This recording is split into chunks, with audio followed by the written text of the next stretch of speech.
mode. Good afternoon, everyone. Welcome to week 3 of Planning for Profit. Tonight we have a packed presentation on enterprise assessment and record keeping. We have 3 presenters, and that includes Diane Green with Green Tree Naturals, Craig Madsen, Pacific Northwest Center for Holistic Management, and Barbara Leachman with the Idaho Small Business Development Center. Cinda is not with us tonight. She's out of town, and so I'm your only webinar facilitator in the background. Tips again, please close all the other programs running on your computer and check your sound. You can call in if you need to using the phone.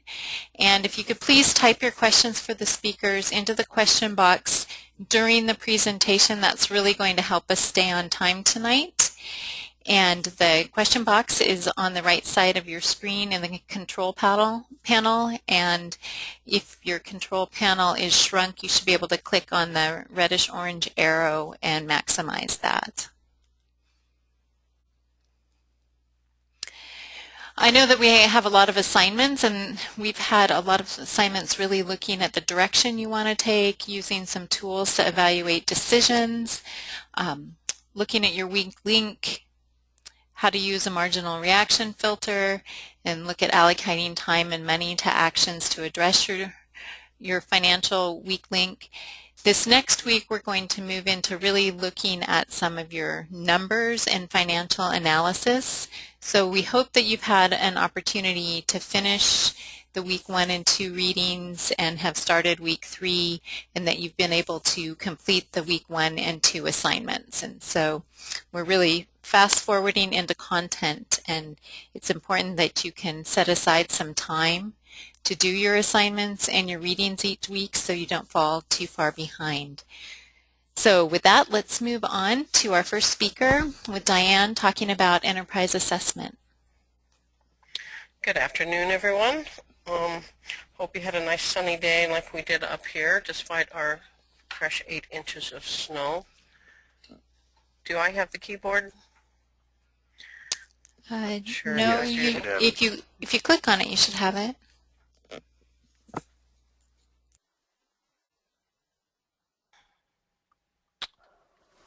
Well, you do have it right now, Diane, and there's just a bit of a delay that I noticed tonight. So something somewhere is a little slower than usual. I know I am. Well, we have, like Colette said, we have a packed evening this evening, and we're going to do a little bit of going over evaluating a new or existing farm enterprise, and I'm going to kind of go through this fairly quickly just to give you an overview. But one of the things we'll be talking about is really separating good enterprise ideas from poor ones, and that is so important. It's one of the things that we tend to not do. We get an idea and we just move forward with that. So the idea here is to really think about identifying some enterprise ideas that are appropriate both for your farm and for your family. And that means that you're communicating with each other and talking about it. Whenever possible, you need to base your enterprise ideas on the limitations and opportunities that your farm or land present to you. So going through all these exercises through time really help you evaluate and assess that whole process.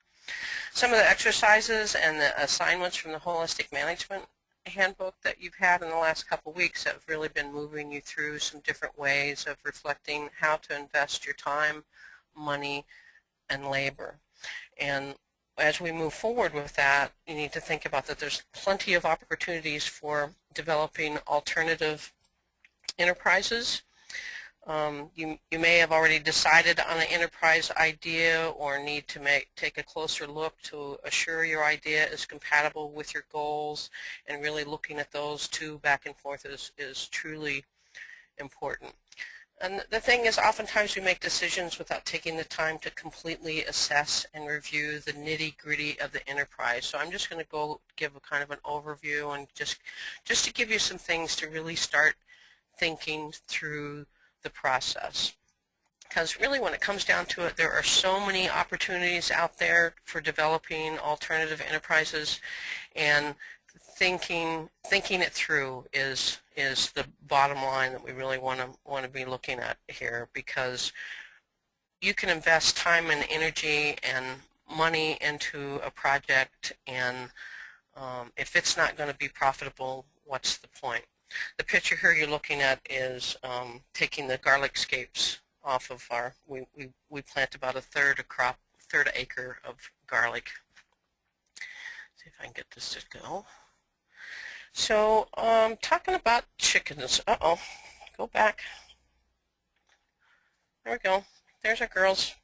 I think I mentioned in the online discussion that we keep a flock of 50 chickens that we rotate every 2.5 years. And one of the things, really, I hear so many people, small acreage farmers, backyard gardeners, talking about having chickens and adding those chickens to their enterprise. And if you're doing that, really assess the costs of the feed, the straw, the egg-laying boxes, the fencing, the housing, all the requirements needed to help keep them as well for laying hens, or if you're doing meat birds, either way. But we really need to think through that process completely before you jump into it.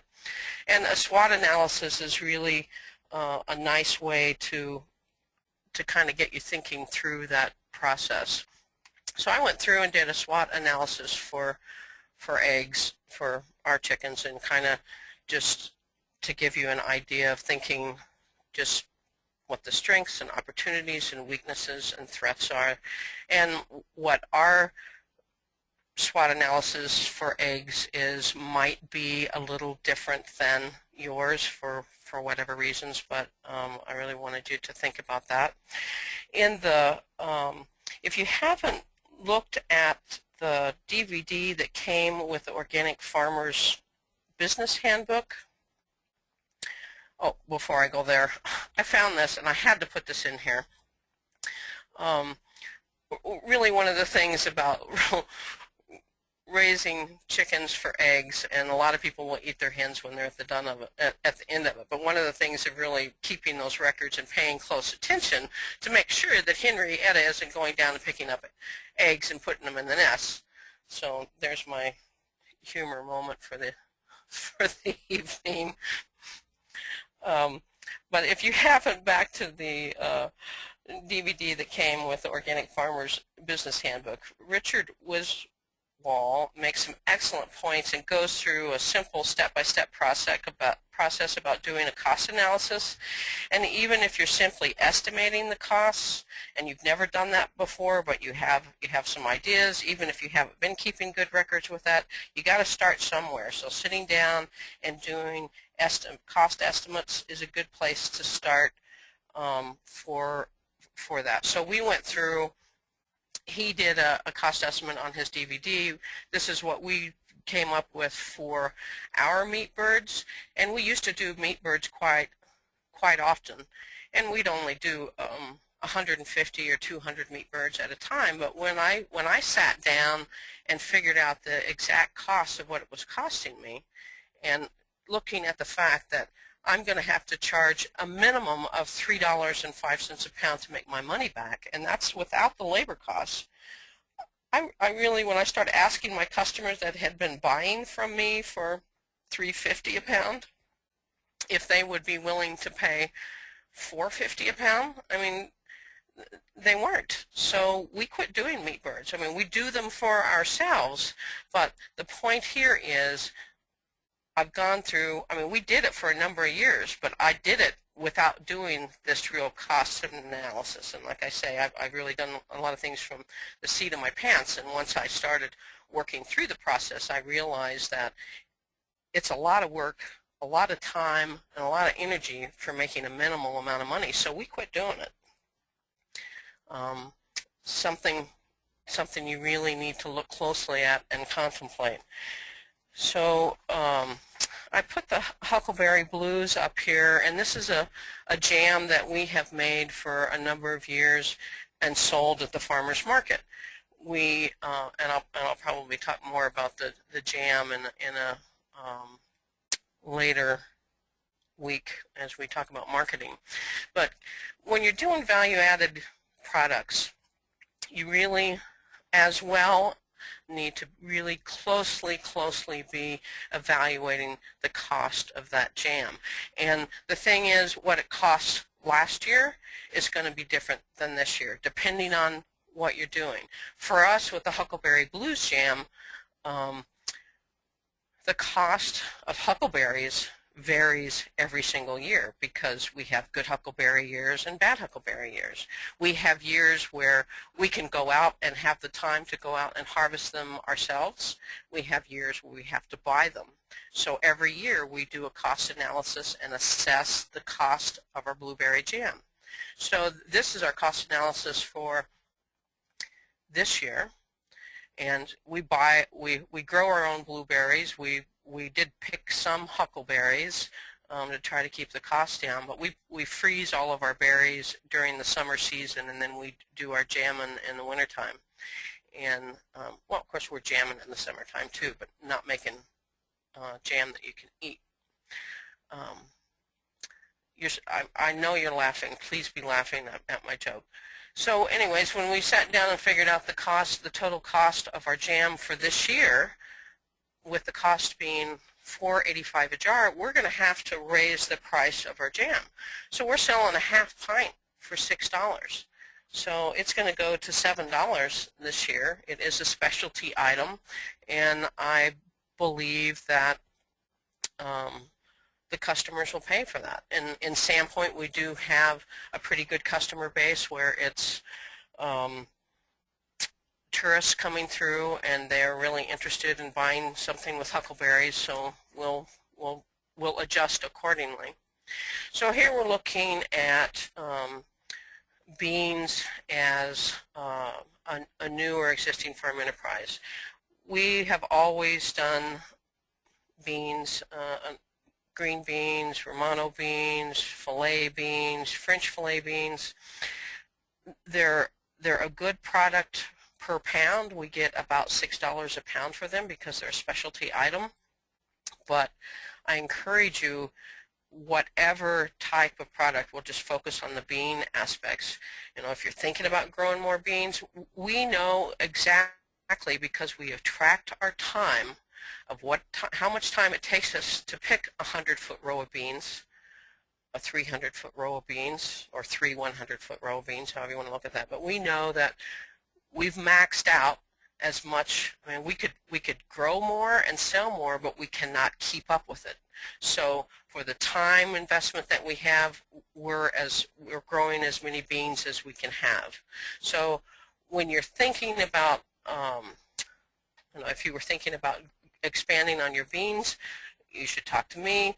Or if you're thinking about expanding on or coming into another new enterprise, a good way to start is to talk with some other growers in your areas about their experience with the enterprise you're considering. And if a lot of times people aren't into sharing their information, but the local cooperative extension office may have some good resource information, the local university will have some good resource information.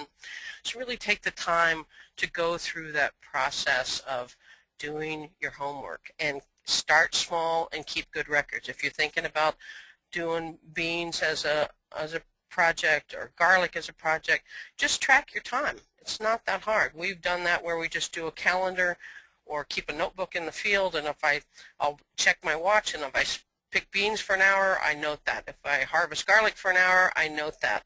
And that'll really help you track that if you're doing something new, so you can see if you can make your money back on the enterprise situation and make that worthwhile.